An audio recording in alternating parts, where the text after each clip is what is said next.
Bon matin! Aujourd'hui, je reviens avec une vidéo un peu différente. Je vais vous raconter 3 histoires d'enfants tueurs et à la fin de chacune de ces histoires, on va un peu discuter du côté psychologique de tout ça. Comme je vous l'ai dit, du coup, ces 3 histoires vont traiter de la violence juvénile, donc des enfants qui ont commis des meurtres. Donc c'est une vidéo qui est quand même assez dure. Je vais pas vraiment donner tous les détails des meurtres, mais je trouve ça assez intéressant, l'analyse psychologique qu'il y a derrière toutes ces histoires.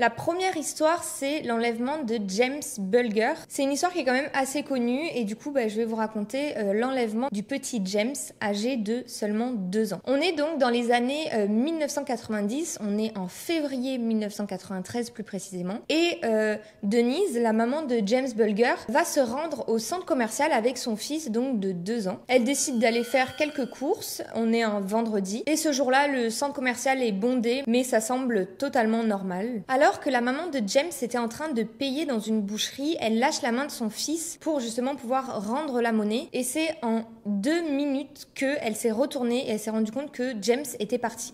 James, c'est un petit garçon de 2 ans qui est très curieux. Elle a l'habitude qu'il aille tout le temps un peu à droite, à gauche. Elle s'inquiète pas, elle se dit qu'il doit être devant la boutique, mais en fait, très rapidement, elle se rend compte qu'elle ne le voit plus. C'est seulement, du coup, en 2 secondes, le temps qu'elle paye, qu'elle a perdu son enfant. Très rapidement, Denise, elle va commencer à paniquer et elle va se rendre dans le centre d'information du centre commercial pour signaler à la sécurité la disparition de son fils. Et là, James devient introuvable. Elle se rend dans d'autres boutiques où certaines personnes lui ont dit qu'ils auraient aperçu James, un petit enfant, mais ce n'est pas le cas. Et elle commence à paniquer, elle court partout dans le centre commercial. C'est là où elle va demander à la sécurité de fermer toutes les portes du centre commercial afin d'éviter que quelqu'un puisse kidnapper son enfant et sortir avec. Mais malheureusement, la sécurité va refuser car le centre commercial était beaucoup trop grand pour pouvoir tout fermer. 45 minutes après la disparition, les policiers arrivent sur place et c'est là où ils vont regarder donc les caméras de surveillance. On aperçoit en effet le petit garçon sortir du centre commercial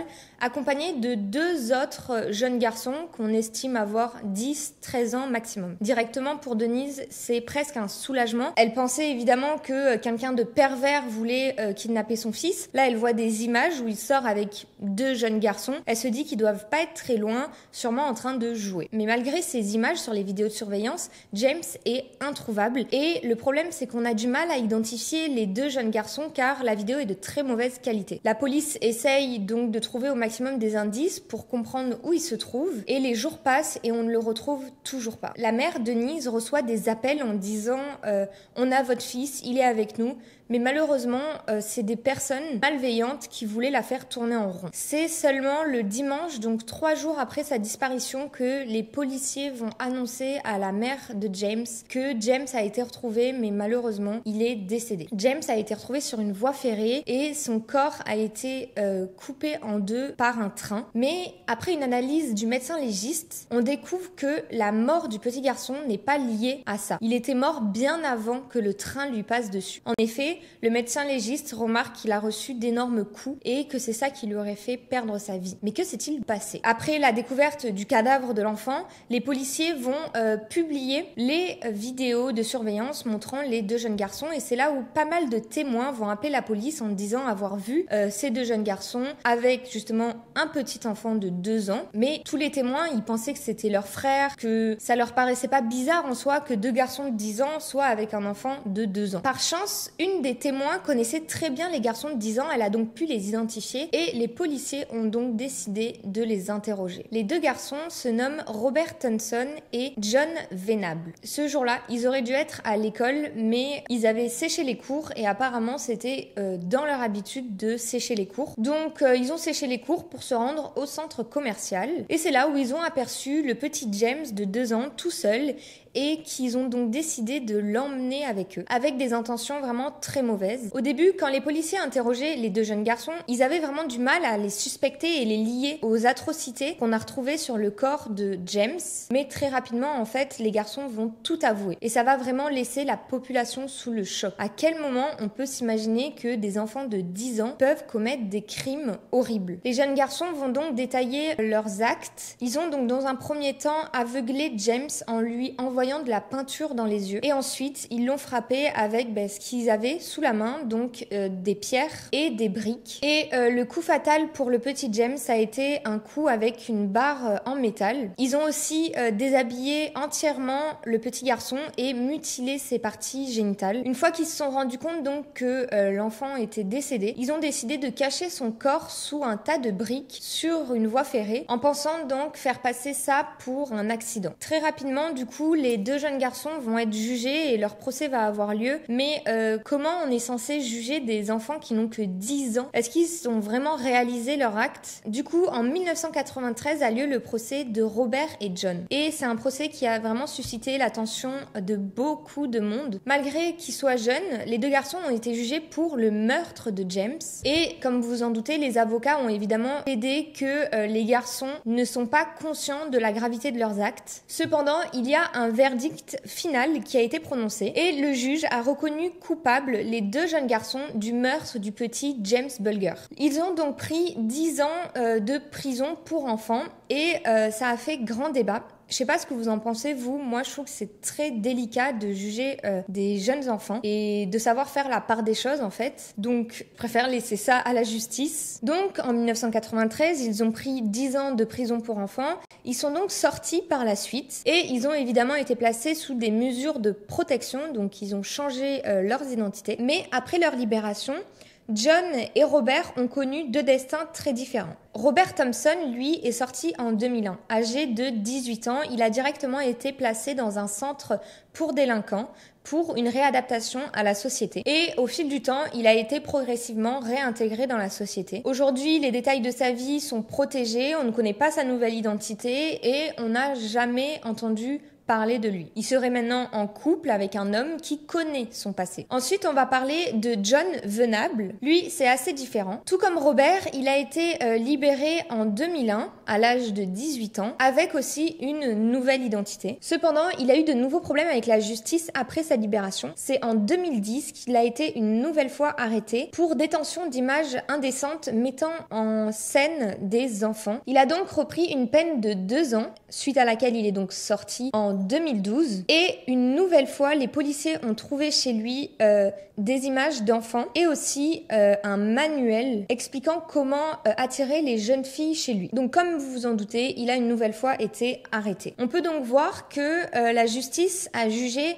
2 enfants qui étaient coupables des meurtres. Lors du procès, on avait presque tendance à plus inculper Robert que John, car Robert avait vraiment aucune empathie. Il ne regrettait pas du tout ses actes. Un peu une réaction de psychopathe. Mais pourtant, à sa sortie, Robert a su reprendre le droit chemin et ne plus avoir de problème avec la justice. Contrairement à John, qui lui, durant le procès et durant les interrogatoires, était vraiment une personne où on sentait qu'il avait été manipulé lors du meurtre de James. Et pourtant, à sa sortie, lui, il a eu encore affaire à la justice. C'est une affaire, du coup, qui a vraiment divisé la population sur comment juger les enfants responsables d'actes criminels. Pour la petite analyse psychologique sur cette affaire, ce qui est important à noter, c'est que contrairement à ce que pensent certains parents ou certains adultes, un enfant, ce n'est pas un adulte miniature. Par exemple, les enfants ne peuvent pas se situer, faire de synthèse ou même des observations avant généralement l'âge de 12 ans, car c'est des capacités qui n'arrivent que à 12 ans. En fonction du développement du cerveau, évidemment, ça peut toujours varier. Ensuite, il faut comprendre aussi que c'est généralement à l'âge de 12 ans que la capacité de notre cerveau qui concerne l'apprentissage d'apprentissage commence à être atteint. Et il y a aussi une partie qui est assez intéressante, je trouve, qui parle en fait du jugement moral et de l'impulsivité. Le jugement moral et l'impulsivité sont des capacités qu'on obtient au fil du temps, au fil du développement de notre cerveau. Et il faut savoir que ça arrive et ça se développe très lentement tout le long de notre adolescence et généralement ça arrive à maturité aux alentours de la vingtaine. Ça peut donc nous permettre de souligner qu'à l'âge de 10 ans, un enfant n'a pas la même capacité d'apprentissage, d'organisation ou même de prise de décision qu'il aura adulte. Mais est-ce que du coup, ça peut souligner le fait qu'un enfant peut commettre des actes horribles, mais qui sera une personne totalement différente à l'âge adulte? Je sais pas, mais je trouve ça vraiment intéressant.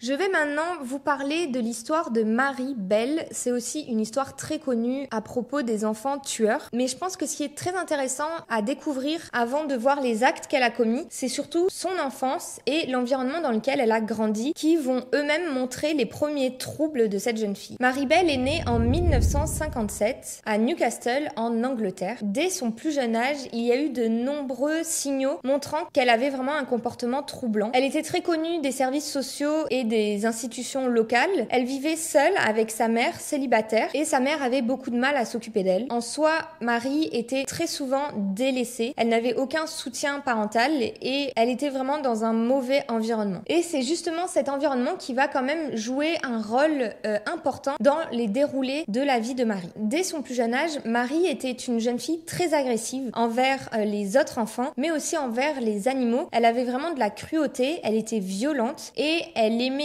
faire souffrir que ce soit ses camarades ou les animaux. Elle était aussi très connue par son entourage, ses professeurs, sa famille pour beaucoup mentir et être très manipulatrice. Et je pense que ces premiers signes auraient dû inquiéter son entourage, mais étant donné qu'elle était vraiment délaissée, personne ne voulait prendre en main ou ouvrir les yeux sur le comportement troublant de Marie. On est le 25 mai 1968. Marie est alors âgée de 11 ans. Et un jeune garçon de 4 ans qui s'appelle Martin Brown a été retrouvé sans vie dans une maison abandonnée à Newcastle, donc dans la même ville où vit Marie. Une fois que les policiers arrivent sur place, ils pensent directement à une mort accidentelle due à une chute. Cependant, après des analyses du corps de Martin, les policiers découvrent des éléments assez troublants, comme par exemple des marques sur le corps du garçon ou encore des traces d'étranglement. Après donc que l'enquête a été menée par les policiers, la cause n'était plus considérée comme cause naturelle, mais comme cause criminelle. Très rapidement, du coup,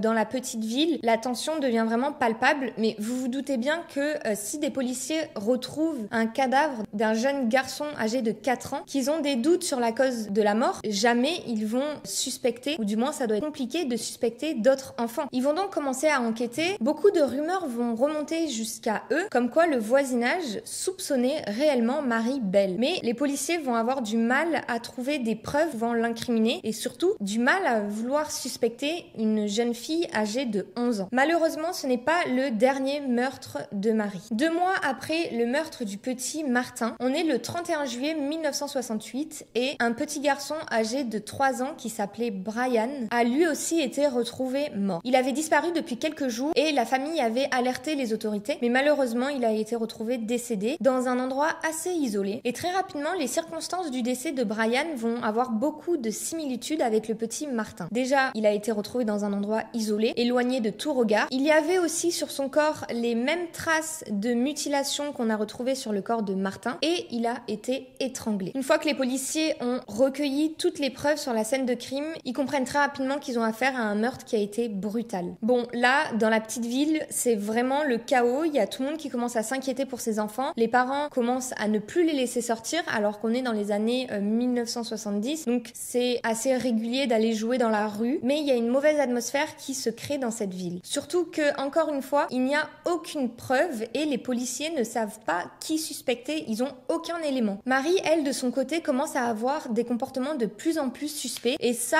les voisins l'observent et eux, ils pensent vraiment que c'est Marie qui a fait ces meurtres. Malheureusement, les policiers, il leur faut des preuves concrètes pour pouvoir arrêter Marie. Mais après toutes les rumeurs qui remontent à leurs oreilles, ils décident quand même d'aller interroger la petite fille âgée de 11 ans. Et c'est là, durant un interrogatoire, où Marie va calmement avouer avoir participé au meurtre de Brian. Et par la suite, elle a donc avoué être la seule responsable du meurtre de Brian et aussi être responsable du meurtre du petit Martin. On est donc le 5 août 1968 quand Marie est arrêtée par la police pour le meurtre de Martin et de Brian, des enfants alors âgés de 3 et 4 ans. Son arrestation, elle a vraiment secoué la communauté, les voisins, ils étaient vraiment choqués de réaliser que c'était vraiment elle, une petite fille de 11 ans qui a commis de telles atrocités. C'est en décembre 1968 que va avoir lieu le procès de la jeune Marie Bell. Évidemment, c'est une affaire tellement choquante et perturbante par l'âge de Marie qu'elle a attiré de nombreux médias. Encore une fois, les avocats de Marie ont plaidé comme quoi Marie ne comprenait pas la gravité de ses actes dus à son jeune âge et aussi dû à son mauvais environnement. Marie a été reconnue coupable du meurtre des 2 garçons et elle a donc pris plusieurs années d'emprisonnement dans des structures adaptées aux enfants. Après avoir passé donc plusieurs années en prison, Marie a été réintégrée dans la société et comme pour l'histoire précédente, elle a eu donc une nouvelle identité pour protéger sa sécurité et sa vie privée. Durant toute sa détention, elle a eu accès à l'éducation et à des programmes de réhabilitation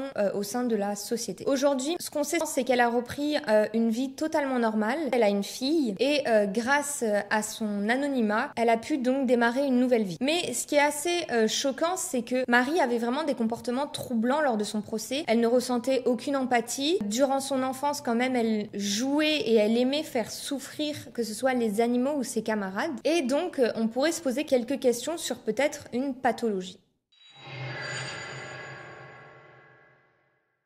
D'après une étude en France, les chiffres indiquent que 60% des psychopathes sont des délinquants et qu'ils forment à peu près 4% de la population française. Ils sont à peu près 4% dans la population masculine et 1% dans la population féminine. Aujourd'hui, il faut savoir que le terme psychopathe, il ne s'utilise plus, il a été remplacé par trouble de la personnalité antisociale. Et il faut savoir aussi que même malgré ce qu'on peut penser et les préjugés qu'on a face aux psychopathes, psychopathe ne rime pas forcément avec délinquance ou meurtrier. Les personnes qui sont atteintes de ce trouble présentent principalement du coup des comportements antisociaux, aussi une vie qui est assez instable, que ce soit dans le domaine professionnel ou du côté de la vie sentimentale et du coup sociale. C'est des gens qui ne ressentent vraiment aucune empathie et qui font rarement preuve de remords. C'est aussi un trouble qui est marqué par un côté très manipulateur et généralement des gens qui vont arriver à créer des liens avec une personne mais toujours pour un but précis. Ils sont insensibles, parfois même séducteurs et très dominants. C'est un trouble qui peut autant impacter les adultes que les enfants. Et en effet, d'après cette étude, on peut voir que l'environnement dans lequel un enfant grandit peut favoriser ou non le développement de ce trouble. Mais du coup, est-ce que on est avec ce trouble en nous qui peut se développer ou non, ou est-ce que on devient vraiment du coup antisocial en fonction de l'environnement dans lequel on va évoluer, grandir, en fonction peut-être des événements qui nous arrivent dans la vie.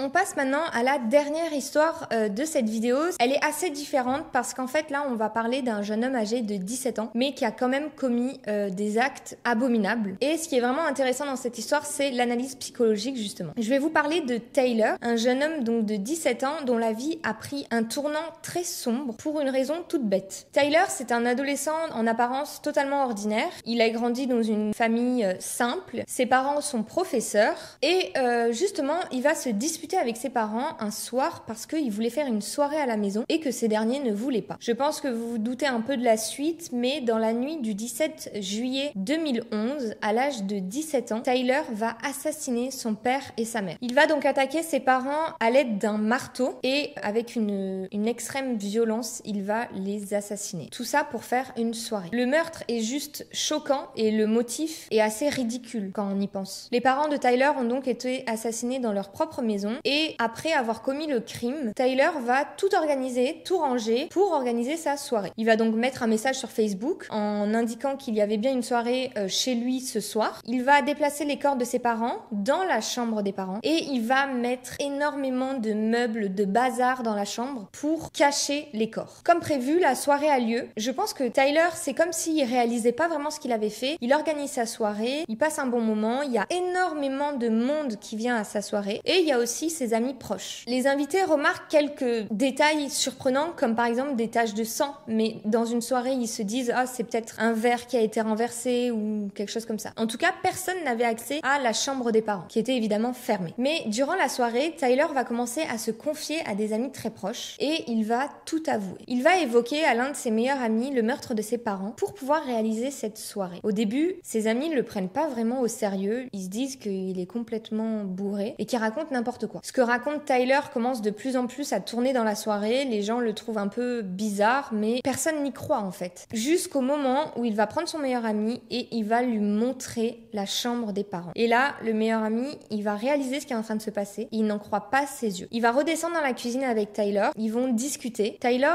commence un peu à ressentir un remords et il commence sûrement aussi à réaliser ce qu'il a fait. C'est là où son meilleur ami va prendre une photo avec Tyler et ce dernier dira qu'il savait que c'était la dernière photo qu'il prendrait avec lui parce que par la suite, il allait appeler la police. La soirée va donc prendre fin et les policiers vont se rendre au domicile de Tyler après donc avoir reçu des coups de fil en accusant Tyler d'avoir tué ses propres parents. Et en arrivant sur les lieux, c'est le choc pour les policiers qui découvrent cette chambre complètement en bazar, remplie de plein de meubles, de couvertures et avec le cadavre des deux parents. Très rapidement, du coup, Tyler va tout raconter aux policiers et il va donc être arrêté pour le meurtre de ses parents. Le procès de Tyler a eu lieu 3 ans plus tard, on est donc en 2014 et Tyler a plaidé pour le meurtre de ses parents. D'après les interrogatoires qu'il a eus, on comprend qu'il est pleinement conscient du crime qu'il a commis, mais est-ce qu'un adolescent de 17 ans est réellement responsable de tel crime? Est-ce qu'il était vraiment conscient de ce qu'il était en train de faire en fait? On aurait dit que Tyler, il a réagi justement avec impulsivité. Il a eu donc des analyses psychologiques pour savoir s'il était conscient de ce qu'il avait fait. Et durant le procès, les avocats ont mis en avant que son âge et son état mental devaient être pris en compte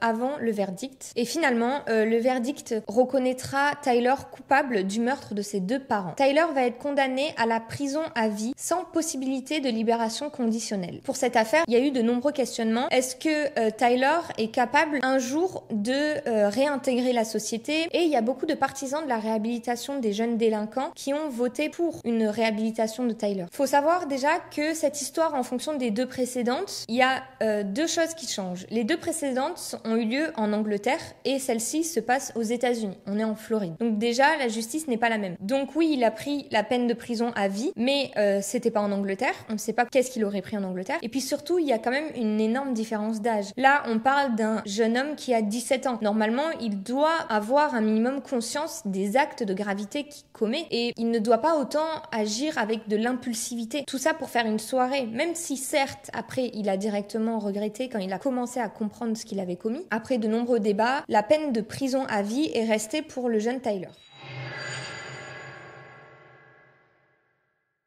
Pour l'analyse, ce qui est intéressant, c'est qu'il existe un test qu'on peut faire aux enfants pour mesurer le degré de frustration. Et selon certaines études, donc encore une fois, je me base sur des études, ce test peut même prédire un succès dans l'avenir. Donc par exemple, un enfant qui sera assez assidu dans ses cours à l'école, mais aussi prédire un comportement stable ou non dans la vie professionnelle ou même la vie sentimentale. Ce test, il est assez connu, c'est le test du chamallow. En gros, ce test, il consiste à mettre un enfant devant un bonbon ou quelque chose qu'il aime et de lui dire tu peux soit le manger maintenant, soit attendre quelques minutes et tu en auras deux. Ce qui est intéressant à comprendre dans ce test, c'est qu'en fait quand on prend une décision, il y a deux systèmes différents qui vont marcher dans notre cerveau. Il y a le système limbique qui lui va être principalement influencé par nos émotions et en fait ça va définir nos décisions sur le court terme, sur vraiment l'instant T. Et ensuite il y a le cortex et lui le long de notre vie il va mettre plus de temps à se développer. Comme on l'a vu précédemment, généralement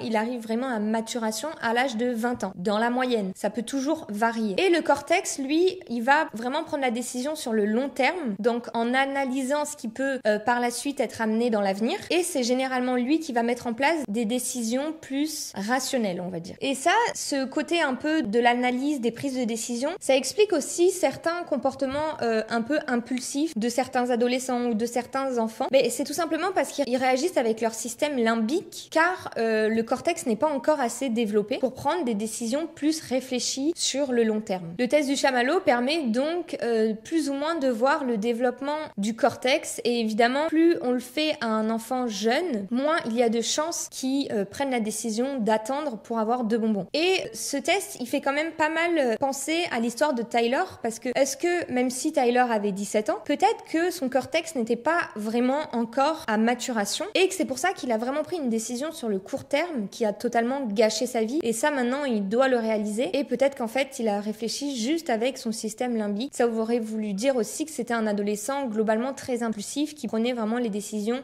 sur le coup des émotions. Voilà pour ces 3 histoires d'enfants tueurs. J'espère que cette vidéo vous aura plu avec un peu d'analyse. Pour les analyses psychologiques, je me suis basée donc sur le livre qui s'appelle Tueur né, qui est super intéressant, et si ça vous a plu, je vous invite vraiment à aller lire ce livre, parce qu'il y a énormément d'autres histoires comme ça avec une petite analyse qui explique le développement du cerveau, tout ça, et je trouve ça très intéressant. Sur ce, je vous dis à bientôt et on se retrouve très vite pour une nouvelle vidéo. Bye!